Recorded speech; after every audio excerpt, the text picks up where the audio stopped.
Ce que j'aime bien avec l'intelligence artificielle, c'est que souvent, je me prends des claques, des choses où on pensait que c'était impossible et on voit le résultat et on est juste bluffé. Alors ça a commencé bien évidemment avec ChatGPT et le texte, même si aujourd'hui on commence à s'habituer à ce genre de résultats.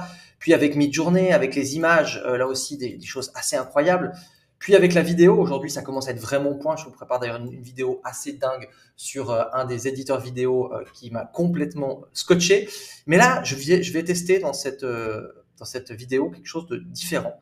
C'est la création de logiciels. Donc, on appelle ça aussi des SaaS, de logiciels. Ça peut être des logiciels en ligne. Donc, jusqu'à présent, il fallait faire appel à des codeurs, à des développeurs. Généralement, ça coûte cher. Généralement, c'est compliqué. Eh bien, là, je me suis pris une claque. On m'a dit, va tester cette intelligence artificielle. Je l'ai testé quelques minutes. Je me suis dit, wow, c'est quoi ce truc de dingue? Et donc, je vais vous montrer ça et vous allez voir que le potentiel est juste gigantesque. Pourquoi? Parce que jusqu'à présent, de temps en temps, j'avais des idées de choses que j'avais envie de développer, des logiciels, mais ça coûtait relativement cher. Et il fallait trouver les bons développeurs, il fallait piloter ça. Aujourd'hui, ça va enlever cette barrière-là, ça va enlever cette barrière-là. Et donc, du coup, ça va offrir la possibilité de rentrer dans le business du SaaS, S-A-A-S, Software as a Service. Ce genre de business, généralement, c'est quoi? C'est qu'on paye un abonnement, quelqu'un paye un abonnement, 29 euros par mois, 39 euros par mois, pour un service. Et c'est des sociétés qui sont énormément valorisées. Donc, si par exemple, vous avez un abonnement à 50 euros par mois et que vous avez 1000 clients, eh bien, c'est 50 000 euros par mois, tous les mois. Et je vous explique pas à la revente la valeur de ce genre de choses. On fait x5, je crois, sur ce qui est encaissé en termes d'abonnement, mais c'est des business qui sont gigantesques. Et donc, jusqu'à présent, moi-même, je m'y suis pas intéressé. J'avais essayé une fois dans le passé, je me suis pris une grosse tôle. Mais là, je me dis qu'avec ce genre de choses, en fait, ce sera plus l'idée et la manière dont on va la présenter qui va faire le succès que la création de ce genre de logiciel. Allez, j'ai assez parlé. On passe maintenant sur le logiciel et on va faire une démo en live et vous allez voir que ça va offrir d'énormes possibilités et ça va permettre à des gens aussi de gagner des fortunes parce que quand ils auront l'idée du logiciel, et ça peut être vraiment un truc basique avec par exemple, tiens, je vais faire un logiciel spécialisé pour les coiffeurs ou spécialisé dans cette thématique. Pas un méga logiciel et tout ça, mais des micro-logiciels. Et il y a même une tendance qui s'appelle les micro-SaaS, les micro-software as a service, qui est une tendance future qui avait prédit certaines personnes. Et avec l'intelligence artificielle, avec une personne qui ne sait pas coder, donc vous, si vous ne savez pas coder aujourd'hui, vous allez pouvoir faire ça un peu comme moi. Aujourd'hui, je peux faire du design, des choses assez incroyables alors que je ne sais pas faire du design avec Midjourney, où je peux écrire des poèmes ou des chansons avec ChatGPT. Donc encore une fois, c'est une corde de plus qu'on va pouvoir utiliser. Allez, on va checker ça. Nous voici sous Bolt.news. Bolt.news, en plus, vous pouvez l'utiliser gratuitement. Il y a un certain nombre de tokens, donc vous pouvez faire certaines opérations. Après, il faut payer. Et on va pouvoir lui demander ce qu'on veut. Donc, il n'y a pas longtemps, j'ai voulu recruter quelqu'un et je lui ai voulu faire passer des tests spécifiques, des tests d'entretien d'embauche pour notamment Facebook Ads. Et j'ai pas trouvé un truc qui était bien, c'était extrêmement cher. Donc, on va tester ça. Créer, en français, je vais mettre. Hein, c'est ça qui est cool, il le capte en français. Créer une web application pour faire passer des tests d'entretien d'embauche, des tests de logique. Et donc, ce qui va être vraiment génial, déjà, on va pouvoir lui parler en français, on va pouvoir lui parler comme si on gérait une équipe. On va pouvoir lui dire, fais ci, fais ça, modifie ci, modifie ça. Ça, c'est vraiment incroyable. Il y a d'ailleurs dans tout ce qui va être modification d'image ou de vidéo, on peut pas trop parler une IA puis lui dire modifie-moi juste ces détails, ça va arriver petit à petit. Mais là, c'est juste spectaculaire, vous allez voir. Donc là, sur la droite, il y a le code qui est écrit. Et sur la gauche, il explique un peu les différentes étapes et il va vous expliquer après ce qu'on a fait, ce qu'on peut modifier. Et donc là, on va pouvoir lui dire modifie ça au niveau du design, change ci, change tel truc, rajoute telle fonction. Et pour moi, c'est ça qui est vraiment qui va faire une différence énorme parce que l'intelligence artificielle, c'est un prolongement de nous-mêmes. Par exemple, je ne sais pas bien écrire, je suis dyslexique. Grâce à ChatGPT, j'ai un prolongement de moi-même où finalement je sais écrire, je sais faire des dissertations, des poésies, ce genre de choses. Donc voilà, boum, regardez, il nous a fait le truc. Alors, si tous les chats sont des mammifères et que les mammifères sont des animaux, quelle conclusion pouvez-vous en tirer? Voilà, donc on pourrait répondre avec ce genre de truc, 2, 6, 12, 20, il y a des suites logiques, etc. etc. Rajoute un timer pour les questions. Voilà, on va lui poser déjà ça et en fait vraiment on pourra lui dire chaque truc et il va faire des petites modifications, des petits ajustements. Je vais donc ajouter un timer pour limiter le temps des réponses, Je vais modifier la version pour inclure un compte à rebours de 30 secondes. Alors bien évidemment, là aussi, on peut lui dire c'est trop, c'est pas assez, mais vraiment, on pilote une équipe. Je ne connais pas le code, je ne sais pas ce qui se passe et je crée mon application. Et en fonction des idées que j'ai, des micro-SaaS et tout ça, c'est juste quelque chose qui peut être absolument incroyable. Ce que j'aime bien là, c'est vraiment qu'il y a ce côté créatif.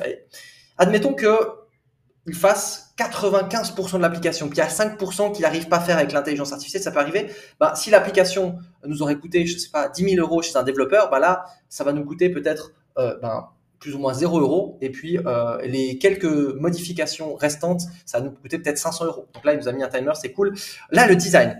Je veux un design futuriste style Web 3. Alors là, je sais pas ce que ça va donner, mais Web 3, c'est, vous savez, un peu style crypto-monnaie et tout ça. Là, je trouve un peu vieux design, mais je pense qu'il peut modifier ce genre de choses. Donc là, on voit qu'il est en train de travailler sur des trucs. Je vois des codes couleurs, je connais pratiquement pas le code, mais il va pouvoir. Donc là, en fait, on travaille avec des développeurs qui bossent pour nous, l'IA.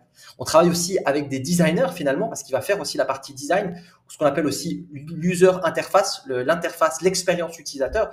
Et là aussi, c'est assez dingue, parce que quand dans la démo que j'ai fait, à un moment, j'ai dit, je trouve pas telle fonction. Il m'a dit, ah, désolé, donc elle était pas bien mise en avant. Je vais juste dire, je ne trouve pas telle fonction, pour qu'il m'explique où elle était. Et en fait, il a compris que c'était pas très logique et efficace et il a corrigé ça. Donc ça, c'est vraiment assez dingue par rapport à ça. Et donc là, on va voir au niveau du design. J'ai hâte de voir ce que ça va donner. On voit qu'il est en train de préparer toute cette partie, toute une partie design. Enfin, on voit. Moi, je capte absolument rien à ce qu'il fait là. Mais voilà, j'ai revu complètement fond sombre avec des dégradés, effet glace morphique, je sais même pas ce que c'est, bordure néon. Boum! Magnifique. J'aimerais une zone de login. J'aimerais une zone de login.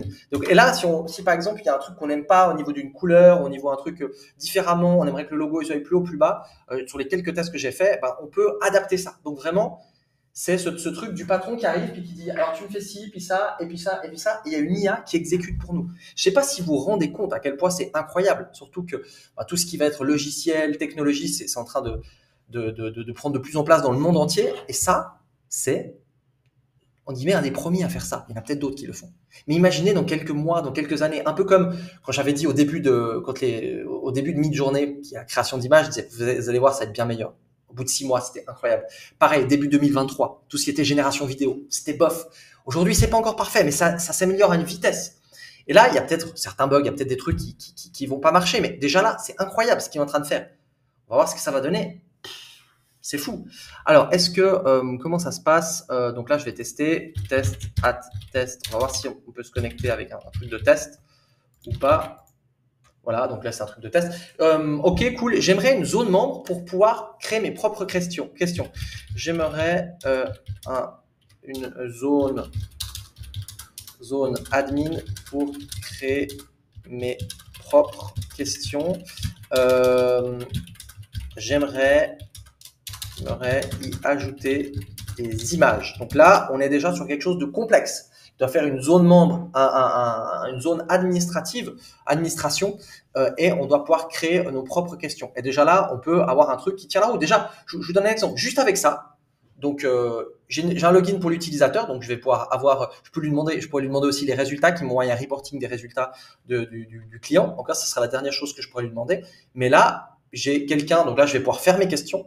Je vais pouvoir envoyer ça à mon candidat et il aura un petit logiciel fait par moi-même, aux couleurs de ma société par exemple, sur lequel j'aurai mon besoin.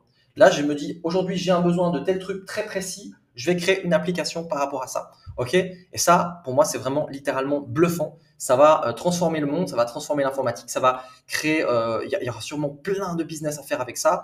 Et je ne sais pas ce que vous en pensez, dites-le moi vraiment en commentaire, ce que vous pensez de ça. Mais moi, la claque que j'ai eue quand j'ai dit la première fois à Midjourney, dessine-moi tel truc avec tel machin, je me dis, attends, le truc, il a dessiné quelque chose. Là, le truc, il est en train de coder pour nous. ChatGPT fait certaines choses, mais là, le fait d'avoir l'interface, le design à côté et puis de pouvoir modifier ça, c'est juste quelque chose qui est vraiment spectaculaire. Et on pourrait imaginer, ah, cool, il a déjà terminé. Donc là, il est encore en train de bosser visiblement dessus. Alors, la zone membre, je ne sais pas où elle est, je ne sais pas s'il a terminé. Je vais lui demander comment accéder à la zone admin. On va voir ce qu'il me répond. Pour accéder à la zone admin, il faut se connecter avec une adresse. Ah, ok, regardez ça. Hop, il y a une adresse spéciale. Donc, je vais mettre ça. Alors là, n'importe quel mot de passe. Une fois connecté, un nouveau bouton admin. Là, c'est intéressant. Je vais lui dire, je ne vois pas le bouton admin. Donc là, je pense qu'il va me l'optimiser. Peut-être c'est moi qui n'ai pas compris, j'ai été trop vite. Je vais ajouter un bouton admin et la logique nécessaire pour l'afficher. Donc là aussi, on a un problème. Dans la démo aussi, à un moment, il y avait un truc qui buguait. Je lui ai dit, là, il y a un bug. Ah, ok, il a dit, il y a un bug, je vais aller regarder. Donc, on peut vraiment comme ça piloter, donner les instructions. Je vais mettre en pause et puis je vous montre quand la zone admin est prête. Ok, alors il m'a réexpliqué. Je vais mettre cet email-là, c'est un email spécifique. Et là, regardez, admin, on peut se déconnecter. Boum, gestion des questions, incroyable. Nouvelle question. Wow. Quel est XXX? Là, on peut mettre une photo, les options, en sélection quelle est la bonne option et l'explication. Et enregistrer. Ah, ok. Tac, tac, tac. Et voilà. Donc, je ne sais pas si vous vous rendez compte du truc, mais c'est incroyable. Et on peut imaginer, par exemple, qu'on est, je sais pas, une boîte d'immobilier et puis dire, je vais aller créer moi un calculateur, je sais pas moi, par rapport à l'immobilier, du prix au mètre carré. Donc, un calculateur de quoi? Ça peut être intéressant dans n'importe quel business. Un calculateur pour l'immobilier du prix au m carré en fonction de la rue. On veut juste voir ce qu'il nous fait là et comment il va comprendre le truc. Et ce que j'aime bien avec cette première étape-là, c'est qu'il va comprendre nos besoins. Il va se dire, OK, il y a besoin de ça dans l'application et après on peut lui dire, complexifie, etc., etc. Donc là, je pense qu'il est déjà en train de réflexion. D'ailleurs, j'aurais dû lui dire là, c'est un très mauvais exemple parce que je n'ai même pas mis pour une société immobilière, etc., etc. Donc là, real estate, il a compris que c'était pour ça. French interface et il a compris que c'était pour de l'immobilier. Mais c'était un prompt complètement, littéralement pourri. Regardez ici, prix de la rue, prix avenue des Champs-Élysées. Donc il a même été récupéré ça. Et donc ça veut dire que cette petite application, je pourrais le mettre sur le site d'un client. Donc si demain, vous travaillez avec un client qui est dentiste et qu'il a besoin par exemple d'un devis pour ses clients, je sais pas, des trucs avec des dents, c'est un truc de malade. Et là, après, je pense qu'on peut rajouter voilà, on peut créer une zone admin, etc., etc. On va prendre l'exemple du dentiste qui est un peu chelou.